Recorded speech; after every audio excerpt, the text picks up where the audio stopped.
Assalamualaikum warahmatullahi wabarakatuh.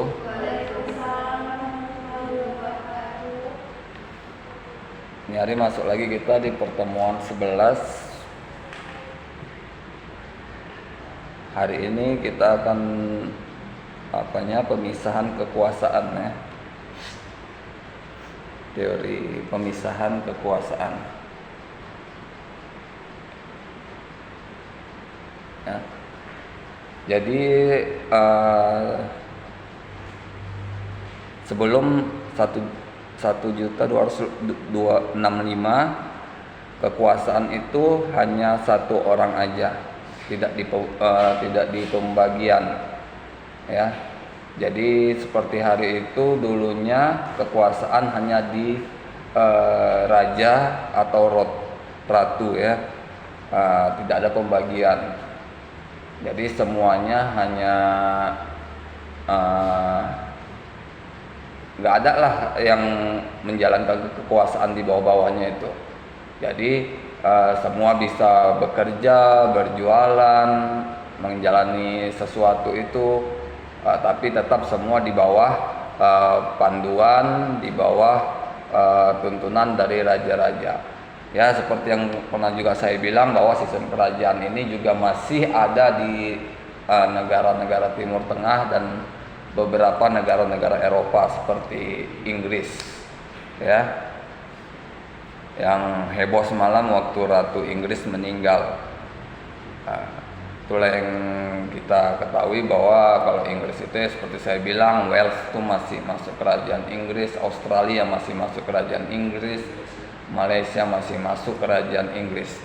Jadi itulah sistem kerajaan itu. Jadi walaupun mereka berada di bawah kemerdekaan sendiri, tapi tetap ada di ratunya itu harus apakan mereka lah. Ya, jadi di sini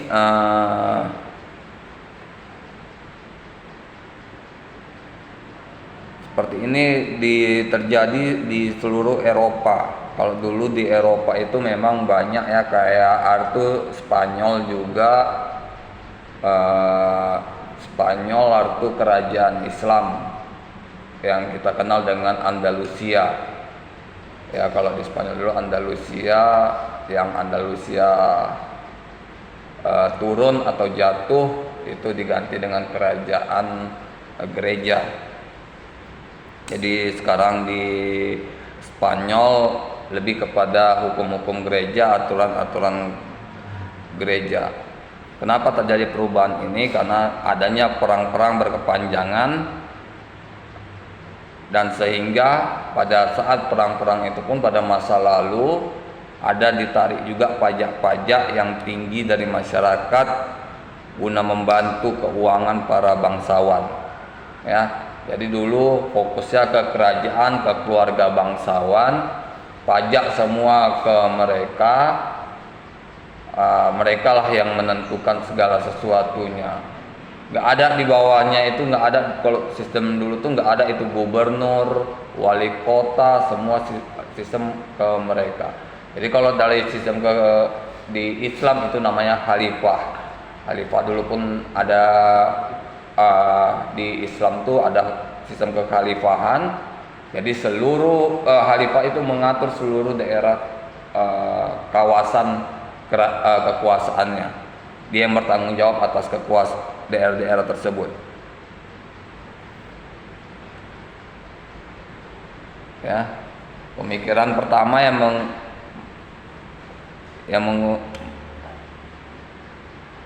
teori pemisahan ini yaitu John Locke dalam bukunya teori tradis civil. Ya.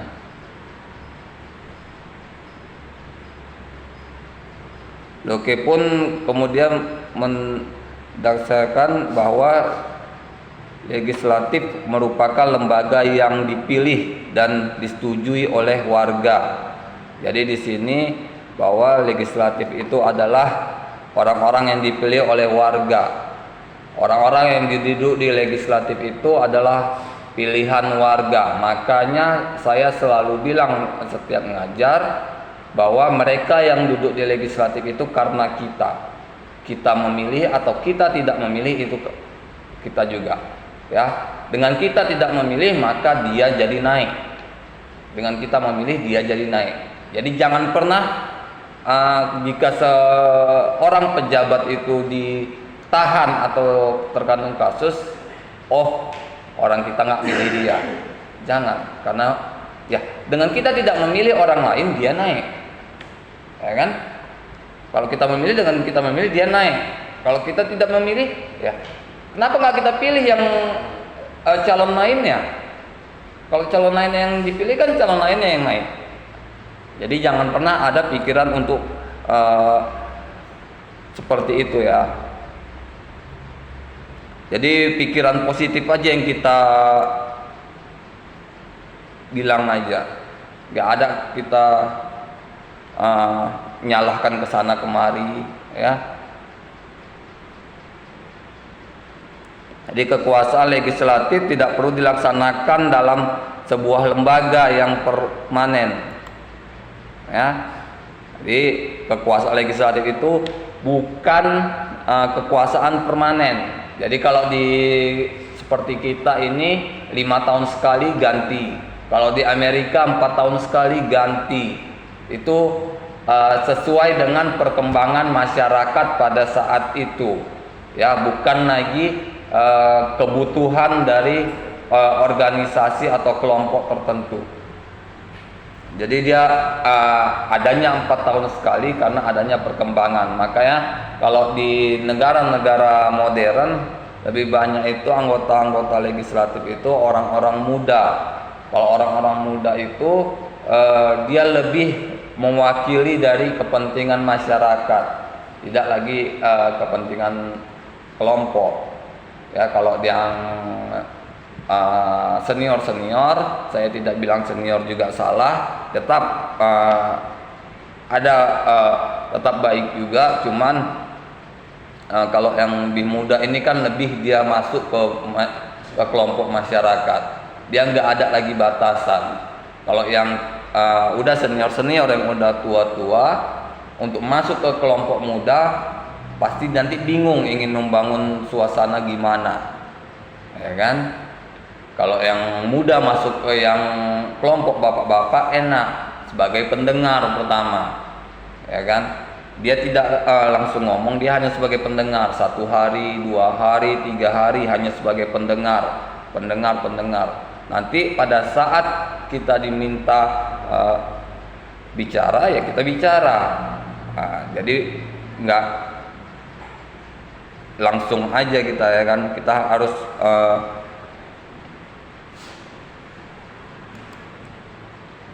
ya, kekuasaan legislatif memiliki kekuasaan membuat, mengubah dan menghapus undang-undang. Ya, itulah gimana di dalam negara kita ini setiap ada pergantian legislatif ada pergantian undang-undang, ya kan? Seharusnya undang-undang ini dikeluarkan atau dibentuk karena adanya memang kebutuhan dalam masyarakat, ya. Undang-undang itu terjadi karena ada kebutuhan dalam masyarakat, seperti yang sudah pernah saya bilang tentang masalah undang-undang terorisme, karena ada kebutuhan dibuat, ya kan? Nah, jangan pula mohon maaf, kita tidak bilang yang di negara kita, jangan pula jadi proyek, undang-undang ini jadi proyek, ya. Jadi kalau undang-undang ini, kalau bisa kita ini mahasiswa yang muda-muda ini itu menjadi orang-orang yang membuat nantinya, ya kan? Jangan takut untuk naik calon legislatif, ya kan? Kalau memang bisa, mau, ya udah daftarkan aja, ya. Jadi kekuasaan eksekutif memiliki kekuasaan yang menyatakan perang atau damai. mengirimkan atau menerima duta. Ya, jadi kekuasaan eksekutif yang ada di Indonesia itulah yang menyatakan perang atau damai. Jadi itu presiden ataupun anggota MPR itu dapat menyatakan perang terhadap suatu negara dengan pertimbangan-pertimbangan yang udah betul-betul matang. Ya, apa sebab akibatnya? Kenapa harus ada perang dan akibat perang itu gimana? Ya kan? Jadi kalau memang tidak ada, ya memang enak aja perang, kita bisa perang kemana saja, oke. Tapi kan ada banyak dampak, ada banyak korban. Seperti kalau bisa dibilang kalau Indonesia memang daya juangnya tinggi, tapi kita tidak ada pelatihan militer di tingkat masyarakat sipil, ya, masyarakat pada umumnya. Kalau di negara-negara yang tetangga kita itu sudah ada. Jadi tamat SMA itu wajib ikut militer 1 tahun, baik laki-laki maupun perempuan, wajib. Kalian nggak wajib itu kuliah. Jadi penghitungan kuliah kalian di universitas negeri itu di tahun kedua, bukan di tahun pertama kalian tamat. Ya, kayak kalau di Cina, Korea, itu tahun pertama itu wajib. Bahkan kalau kalian tidak ikut, kalian dijemput. Kalau kalian tidak mendaftar, kalian dijemput di rumah. Ya, dijemput. Kenapa mereka? Kenapa Indonesia enggak? Indonesia kenapa tidak dibuat seperti itu? Karena masih banyak kelompok-kelompok teroris, kelompok-kelompok pejuang kemerdekaan. Itu yang ditakutkan. Kalau Indonesia diberikan latihan militer, jadinya nanti sebagai kelompok pemberontak. Itu yang ditakutkan, karena kita lihat aja yang saudara kita di Papua aja, OKB pun masih ada, masih eksis. Ya, berapa saudara kita yang dari tentara juga tewas di Papua sana. Ya, makanya yang kayak pernah juga saya bilang, kalau PNS itu paling nggak mau ditempatkan di Papua, ya, apalagi guru dan tenaga kesehatan. Faktornya memang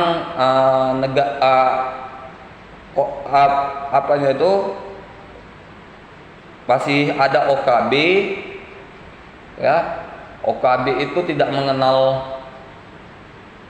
orang, yang penting bukan orang Papua, hantam mereka, berarti bukan saudara mereka, ya. Tapi bagaimanapun mereka butuh kita, terutama di medis dan guru, ya. Kalau memang ada mau, itu memang selalu dibutuhkan setiap tahun, ya. Yang berat juga karena di sana jaraknya, kalau kita masih bisa dilewati dengan darat atau jalan kaki, sana tidak, mesti helikopter, karena ada yang kampungnya di balik gunung, di balik hutan, di seberang sungai, itu masih banyak. Makanya gimana yang ada itu dokter yang meninggal tidak bisa dibawa ke rumah sakit karena terlalu jauh, ya. Bukan karena apa, karena memang medannya. Kita nggak bisa nyalahkan pemerintah atau apa. Itulah konsekuensi kalau kita sudah memilih, ya. Kalau kita memang menderita sakit, ya kita sudah antisipasi. Kita nggak bisa nyalahin siapa-siapa, memang itu udah takdirnya, dia memilih jalannya untuk menjadi dokter di pedalaman, ya, di balik gunung waktu itu. Persamaan antara teori yang dikemukakan John Locke dan Montesquieu adalah bahwa kekuasaan dalam negara tidak diperbolehkan hanya dimiliki oleh satu orang atau satu lembaga, ya. Jadi tidak boleh hanya satu orang atau satu lembaga seperti kita di sini. Di Indonesia ini nggak boleh hanya satu orang atau satu lembaga atau satu partai. harus multipartai. Multipartai itulah yang banyak orang di dalamnya, banyak kepentingan di dalamnya, ya kan?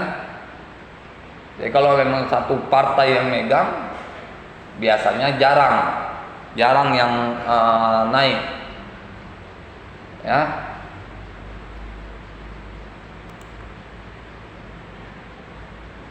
Jadi yang John Locke membagi kekuasaan dalam negara atas legislatif, eksekutif, dan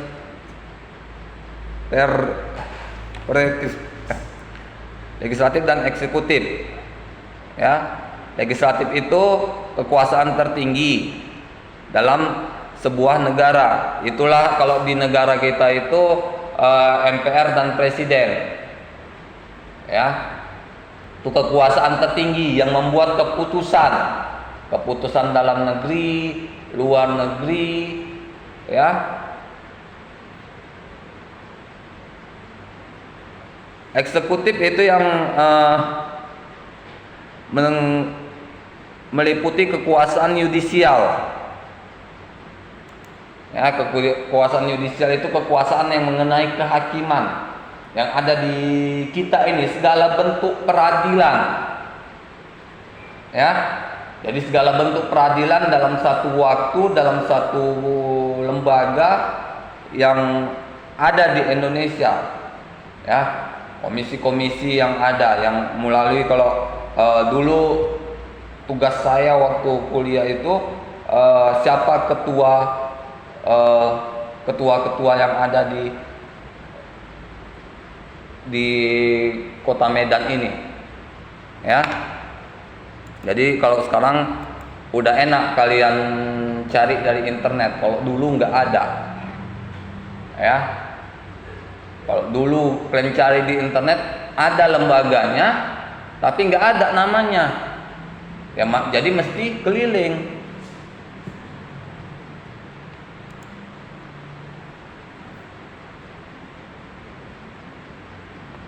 Ya, teori pemisahan kekuasaan yang dikemukakan tadi lebih lanjut sebagai dilihat dalam Amerika Serikat yang dikenal sebagai check and balances, ya. Jadi di Amerika itu ada penyelenggaraan konstitusinya, penyelenggaraan kekuasaan pemerintahannya, ada checks and balance-nya, ya. Ada cek, itulah anggota parlemennya melakukan cek terhadap penyelenggaraan pemerintah,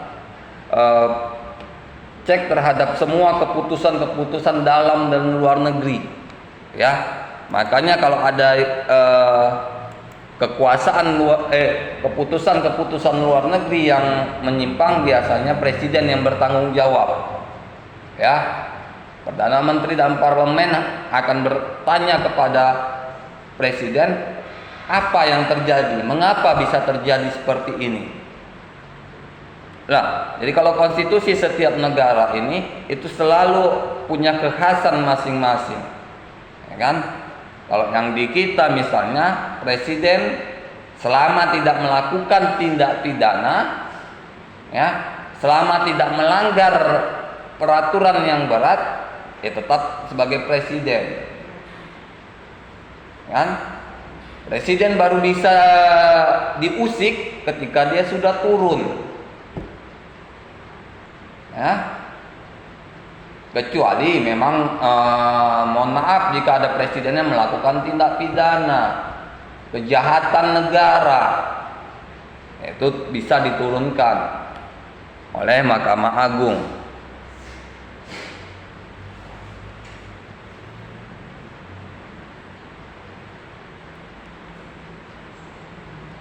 Asal-usul konstitusi adalah pengakuan demokrasi, ya. Asal-usul konstitusi itu adalah pengakuan demokrasi, sedangkan demokrasi itu adalah pengakuan dari masyarakat, ya. Jadi konstitusi itu adanya dari masyarakat. ya kan? Masyarakat bersatu memilih wakil-wakilnya, wakil-wakilnya dapat membuat konstitusi. Memang bukan masyarakat yang membuat konstitusi, bukan masyarakat secara langsung, tapi karena masyarakatlah adanya wakil-wakil legislatif yang duduk di legislatif, eksekutif, yang duduk di MPR, DPR. Dari MPR itu yang menciptakan undang-undang. Jadi secara tidak langsung kita juga turut bertanggung jawab terhadap apa yang dibuat mereka. Ya, makanya kalau ada yang menyimpang, ada aksi-aksi. Ya, seperti yang terbaru adalah KUHP nasional. Disahkannya KUHP nasional banyak polemik, banyak yang melakukan aksi. Ya. Gimana? Udah disahkan tapi belum diundangkan. Jadi belum kita pakai. Kalian masih pakai KUHP yang Belanda. Masih KUHP yang lama WPS. Kapan KUHP nasional dipakai? Nanti setelah sah, diundangkan, diizinkan, setelah seluruh permasalahannya selesai. Kalian cari di Gramedia ada, kalian cari di toko buku online ada, pasti ada. Ya, kalau sekarang saya rasa masih pakai yang lama. Nah, jadi kalau dosen kalian nanti yang pidana atau perdata pasti pakai yang lama. Jadi kalau yang sekarang pun KUHP-nya yang pidana aja kalau nggak salah yang keluar ya, KUHP pidana. Ya, itu udah baru. Ya, setelah sekian lama. Ya, KUHP itu dari zaman Belanda menjajah Indonesia. Belanda keluar dari Indonesia tahun 42. Masih kita tidak mengganti.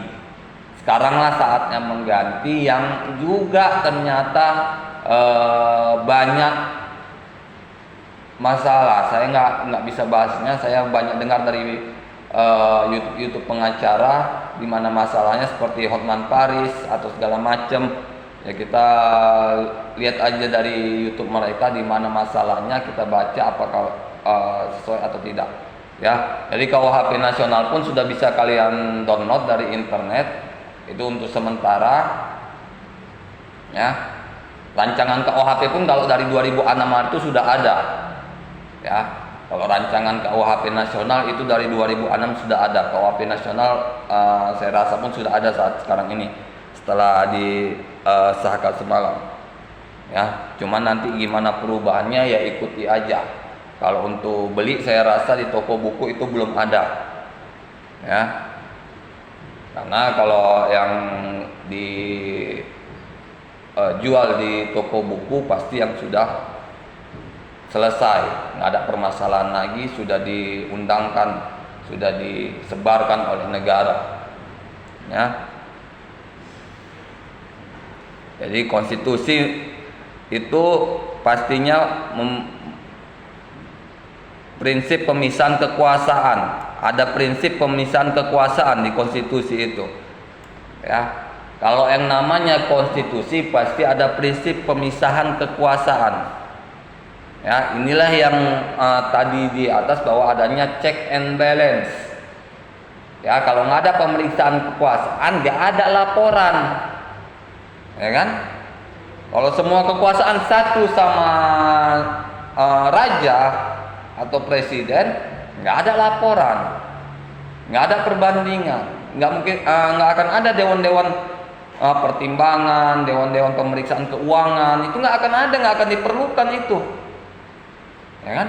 Dewan pemeriksaan keuangan nggak akan diperlukan kalau nggak ada check and balance. Dewan pertimbangan agung nggak akan diperlukan, Mahkamah Konstitusi nggak akan ada diperlukan, ya. Karena adanya check and balance itu, adanya pemisahan kekuasaan itu, maka mereka dibutuhkan sebagai pengawas, sebagai jalan akhir. Kalau memang bermasalah, dibawa ke sistem peradilannya, ya kan? Jangan dia kita lihat ada masalah, kita diam, kita abai, ya. Kalau memang kita nggak tahu jalannya, kita pergi cari orang yang bisa menjelaskannya.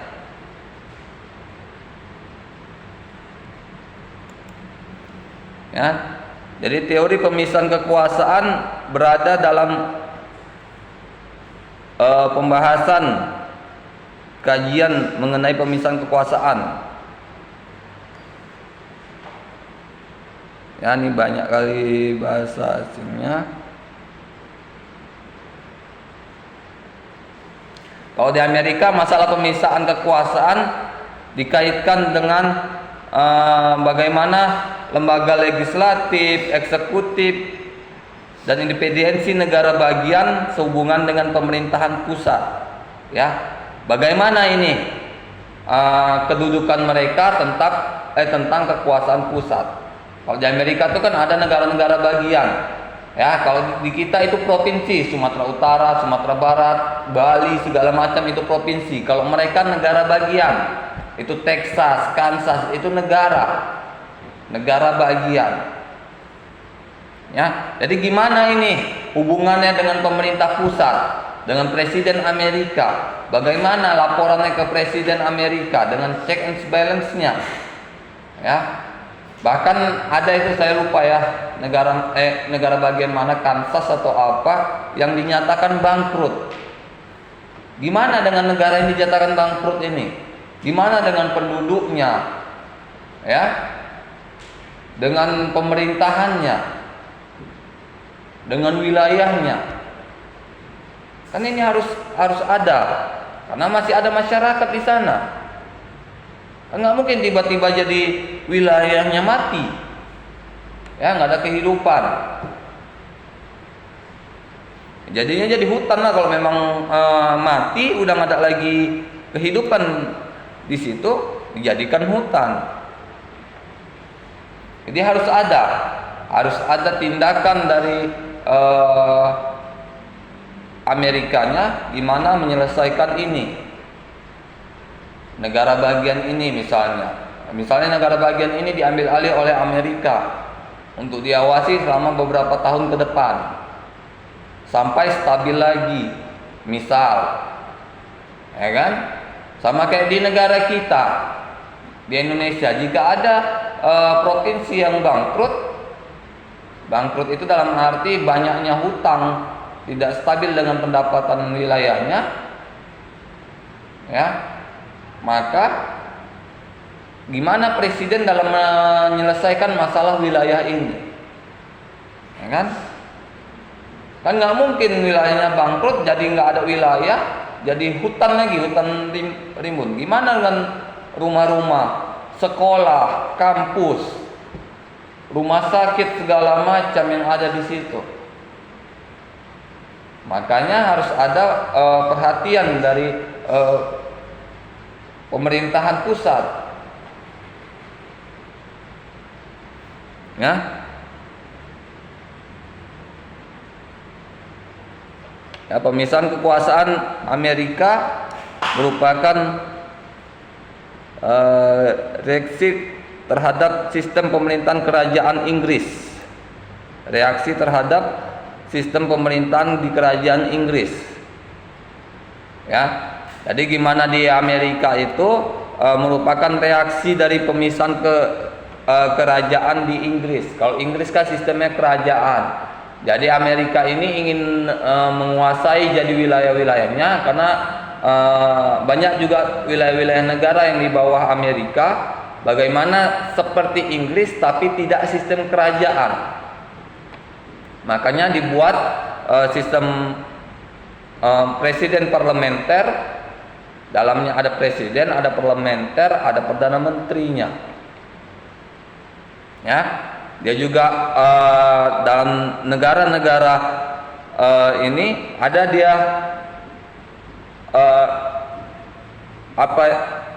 orang-orang yang ditetapkan di wilayah mereka. Ya, ada orang-orang yang disuruh oleh Amerika atau presidennya di situ untuk mengawasin wilayah ini, untuk mengembangkan wilayah ini. Harus ada orang-orang kepercayaannya. Ya, sama kayak kita, kayak di Indonesia misalnya, seorang wali kota wali kota kan nggak mungkin wali kota itu banyak menaungi wilayah kecamatan dan kelurahan. Nggak mungkin dia bisa semua. Pasti dia harus ada orang-orang kepercayaannya selain dari misalnya lurah, kepling atau camatnya. Ya, karena kalau hanya mereka, gimana wali kota ini bisa tahu kerjaan mereka ini benar? Ya kan? Pasti itu harus ada orang-orangnya. Kan nggak akan mungkin tiba-tiba ada wali kota datang, nggak ada nih orangnya di situ, orang yang kerja.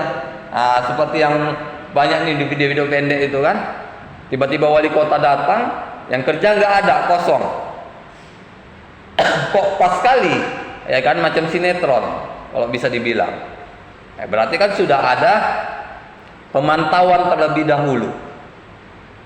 Ya, itu memang perlu untuk melihat kinerja bawahan kita supaya tidak banyak yang menyeleweng. Ya, banyak kalau di apa? Bukan hanya di Medan, ya di luar-luar kota tuh banyak. Ya, tiba-tiba wali kotanya datang, rumah sakitnya kosong, puskesmasnya kosong, ya, kantor lurahnya kosong, jam 10 masih kosong, kantor camatnya kosong. Nah, ada tuh yang banyak apa? Itulah gimana kalau kita yang menjadi wali kotanya, misalnya bagaimana tanggung jawab kita pada pemerintahan di atas kita, ya, gubernur misalnya, presiden misalnya, ya kan, kita harus juga menjawab jika mereka bertanya, ya, karena sekarang masyarakat sudah pintar, ya, mereka nggak ngelapor tapi bikin cuitan di media sosial, ya kan, itu sampai tuh nanti di tag sampai ke pemerintahan pusat, ya. Kalau mengkritik maka kenalah pemerintahan yang ada di situ. Khusus di negara-negara Eropa Tengah dan Eropa Timur, pemisahan kekuasaan dalam desain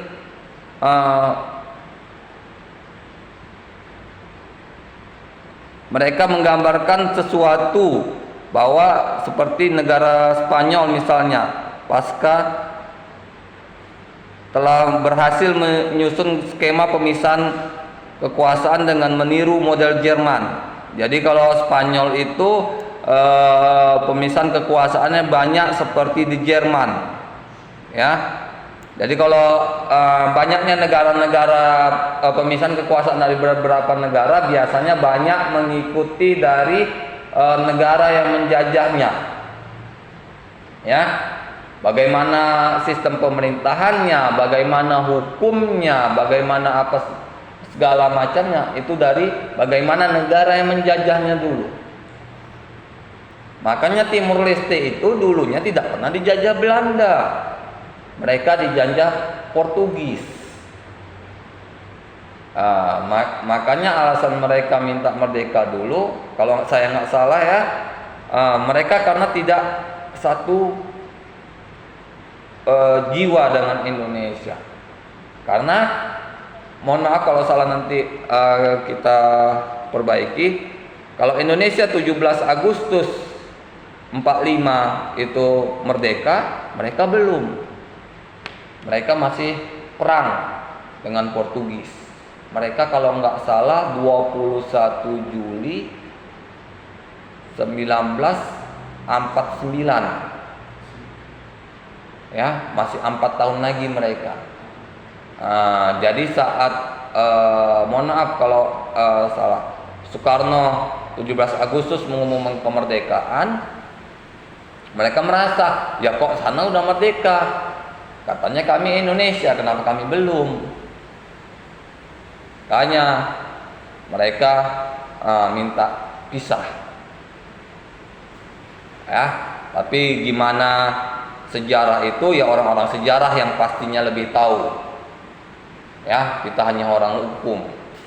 Yang orang sejarah pasti benar-benar tahu. Saya ada teman saya yang dosen sejarah di Asahan, teman SMA. Mungkin dia memang tahu, kalau orang-orang yang kuliah di sana pasti tahu. Ya, ada pembahasannya.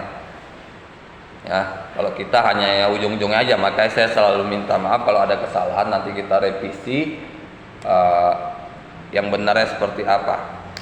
Kalau nggak salah saya gitu, 21 Juli 49 mereka merdeka. Ya, beda dengan Indonesia. Yang pasti memang waktu kemerdekaan Indonesia 17 Agustus 45, mereka di sana masih perang. Kalau nggak salah memang di bawah tahun 50 mereka udah merdeka.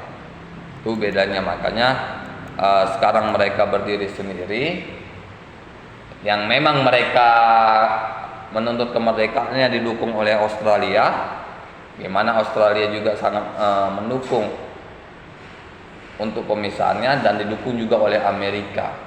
Ya, kuatnya kita, takutnya negara asing seperti saya bilang terhadap Indonesia karena kita wilayah yang terluas. Ya, wilayah terluas. Jadi kalau mau diperangi, orang Amerika, orang Eropa mau merangi Indonesia bingung. Bingungnya apa? Mau di mana yang diperangi? Jakarta diperangi, nanti datang dari Jawa Barat, beda pulau. Ya kan?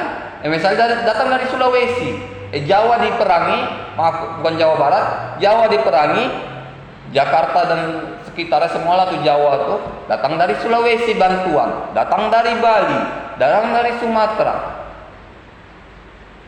Ya, diperangi semua, kapal induknya nggak cukup. Ya, ditambah lagi kalau Indonesia itu, kalau memang ada yang mau merangi, banyak yang mau bantu. Ya, hampir seluruh negara Islam itu pasti membantu, termasuk Rusia akan membantu. Korea Utara, ya, negara yang kalau bisa dibilang yang orang pun takut menyerangnya. Korea Utara, kenapa? Karena mereka nggak bisa dilihat. Di mana kalian bisa lihat Korea Utara itu? Ya, kalau kita selalu ada, ya, HUT TNI ada, parade-paradenya, parade senjata, parade pesawat, helikopter, ada semua, terbuka ke dunia internasional. Ya, Korea Utara nggak pernah kita lihat ada parade-parade seperti itu, kan? Nggak ada. Kalian cari aja pun YouTube atau Facebook itu nggak ada. Bahkan ada itu yang komentar yang warga Korea Utara, bahkan dia bikin Facebook bukan dari Korea Utara, dia bikin Facebook di perbatasan, bikin warga negara Korea Selatan. Ya, jadi itulah.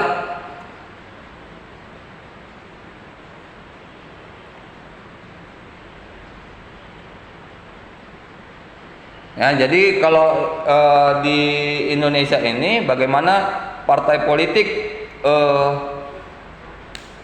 yang memegang presiden, itulah yang bisa.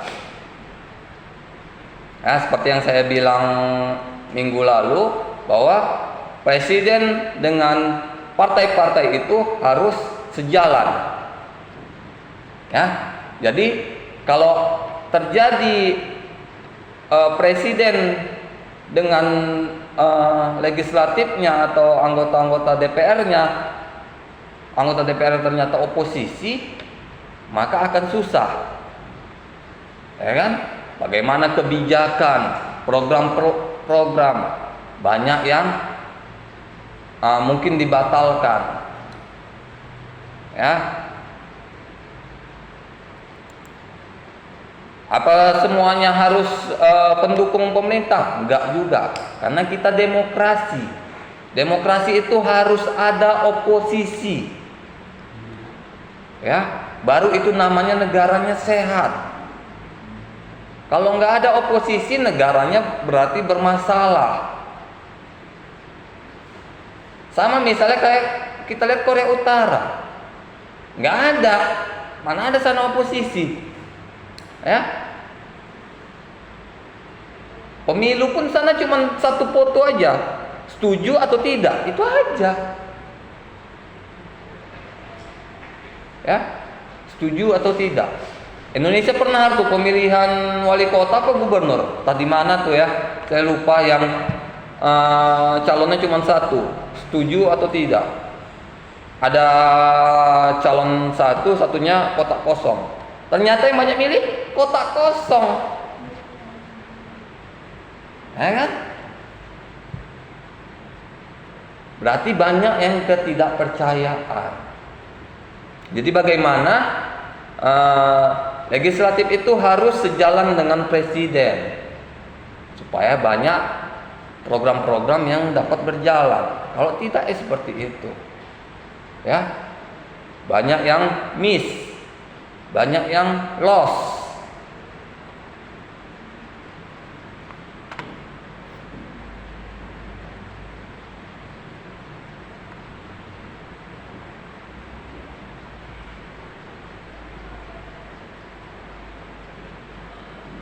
Ya, jadi bagaimana pemisahan ini, pemisahan kekuasaan ini, bahwa itu adalah tanggung jawab dari mana presiden, ya, presiden yang bertanggung jawab. Kementerian itu bentukan presiden, ya, gimana setiap presiden pasti ada penambahan dan pengurangan kementerian. Seperti kita lihat Presiden Jokowi hari itu naik, ada penambahan presiden, penambahan maksudnya penambahan kementerian. Ada pengurangan, saya antara iya dengan enggak, saya nggak berani pastikan. Sepertinya ada pengurangan 1 atau 2 kementerian, tapi ada penambahan juga 3 atau 4 kementerian.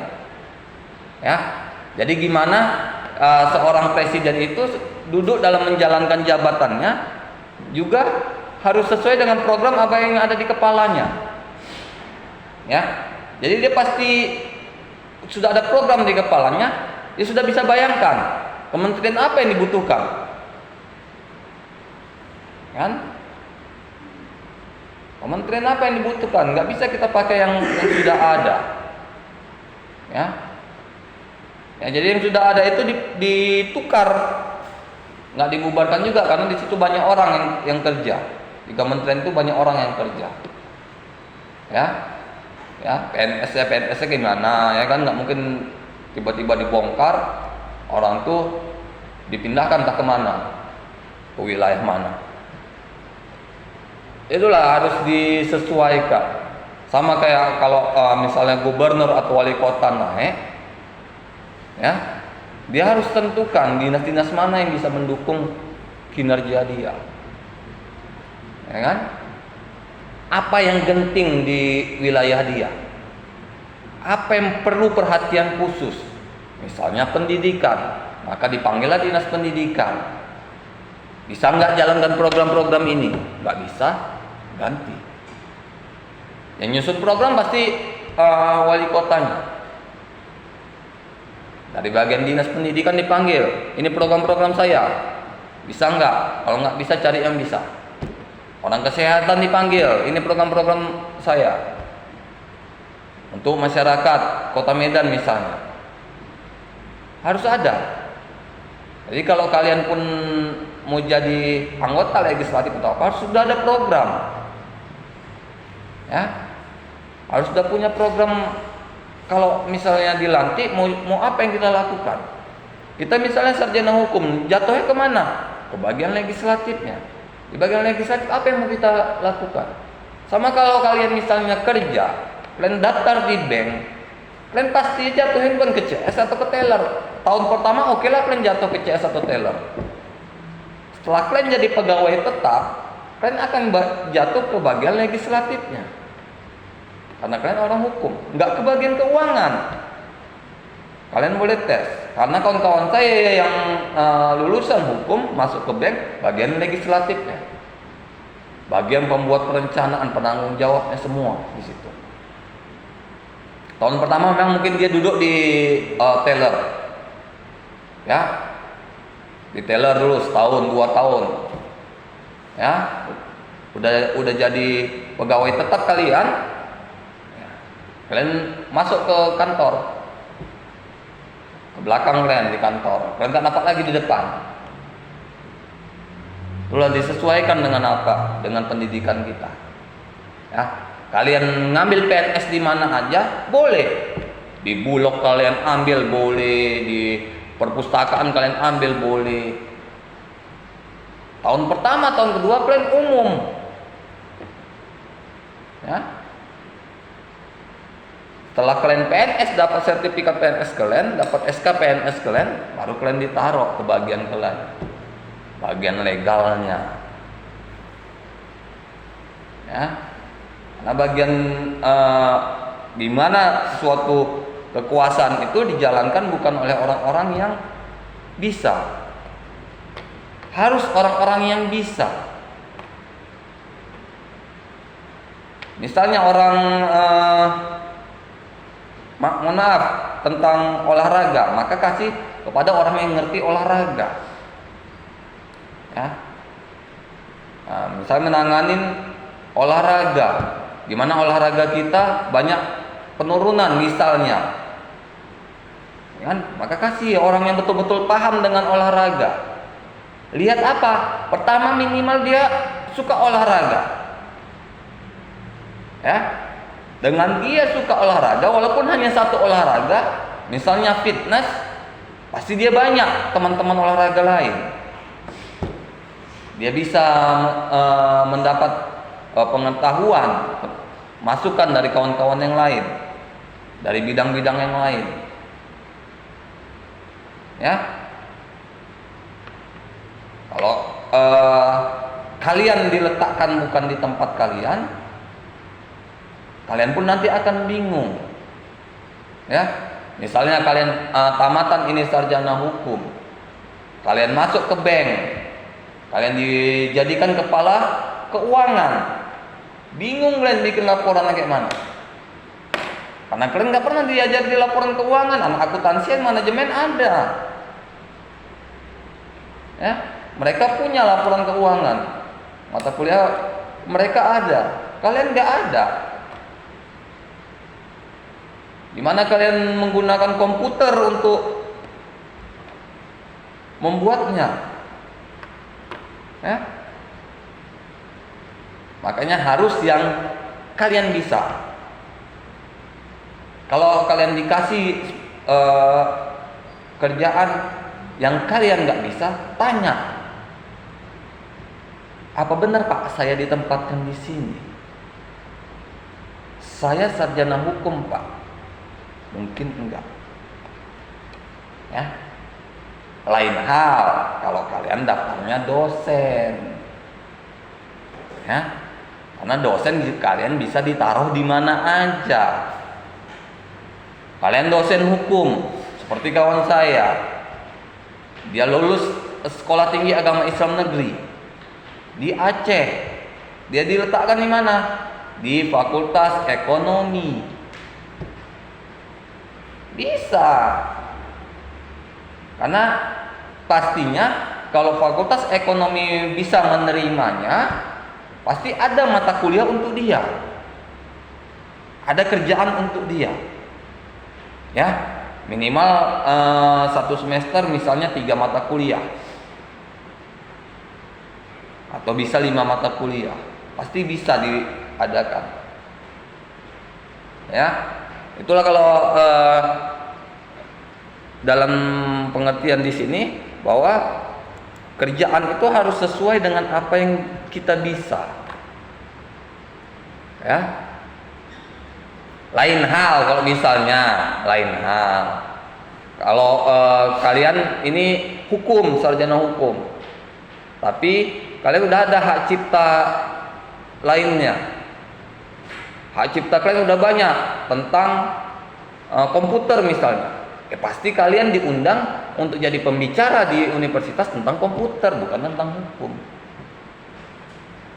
Ya. Jadi sesuai apa yang lebih menonjol dari kalian. Ya. Karena ada itu. Bukan apa yang kita miliki, tapi apa yang menonjol dari kita. Apa yang kita tampilkan. Beda ya, kalau yang kita miliki misalnya ijazah S1, S2, hukum misalnya, tapi kita punya tentang teknologi atau komputer yang terdaftar di negara, ya, hak ciptanya ada. Hak cipta itu internasional loh. Ya, kalau kalian punya hak cipta, konsisten di satu titik kalian hak cipta, ada 10, 20 segala macam, konsisten kalian punya hak cipta, karena akan dipanggil, diundang kalian ke negara-negara lain juga sebagai pembicara. Ya. Bukan dari ijazah kalian. Ya. Kalian bikin hak cipta tentang industri misalnya. Ya. Misalnya kalian jualan makanan, kalian daftarkan hak ciptanya tentang industri makanan kalian. Ternyata banyak yang memakai. Besoknya kalian daftarkan lagi hak mereknya. Besoknya lagi kalian daftarkan, tahun depannya lagi kalian daftarkan desain logonya. Ya. Lama-lama kalian dipanggil sebagai ahli makanan. Bukan orang hukum lagi. Bagaimana apa yang kita tampilkan itu yang pasti diingat orang. Ya. Kalau kita memang mau difokuskan di hukum, maka apa yang kita tampilkan keluar itu tentang hukum semua. Yang kita bahas-bahas tentang yang lain. Kecuali kalian memang kuliahnya ngambil 2 jurusan, bisa kalian pertanggungjawabkan. Ya, kuliah kalian 2, bisa kalian bahas yang ini, kalian bisa bahas yang ini. Bisa bahas prodi A, bisa bahas prodi B. Boleh. Ya. Karena apa yang kita bahas itu harusnya bisa kita pertanggungjawabkan. Ya, kalau kita bicara tentang hukum, berarti kita udah punya dasar hukum. Kita udah punya pendidikan atau ijazah-ijazah tentang hukum. Bisa kita bicara. Lain hal kalau kita sebagai pengamat, ya kan? Lain itu kalau kita sebagai pengamat. Pengamat belum tentu juga sarjana itu. Tapi kita mengerti tentang membahas itu, kita dipakai orang. Ya. Duanya yang dipakai orang. Apa yang bisa kita kuasai dari otak kita dan apa yang bisa kita tampilkan. Ya. Yang kita tampilkan ini benar, dapat dipertanggungjawabkan. Jangan nggak punya dasar hukumnya, asal buat saja. Inilah pertemuan kita hari ini, pertemuan ke-11. Ya, saya juga belum tahu tanggal liburnya tanggal berapa, karena belum ada pemberitahuan dari kampus. Jadi kita lihat aja. Ya, lebih dan kurang saya mohon maaf. Bila taufiq wal hidayah. Assalamualaikum warahmatullahi wabarakatuh.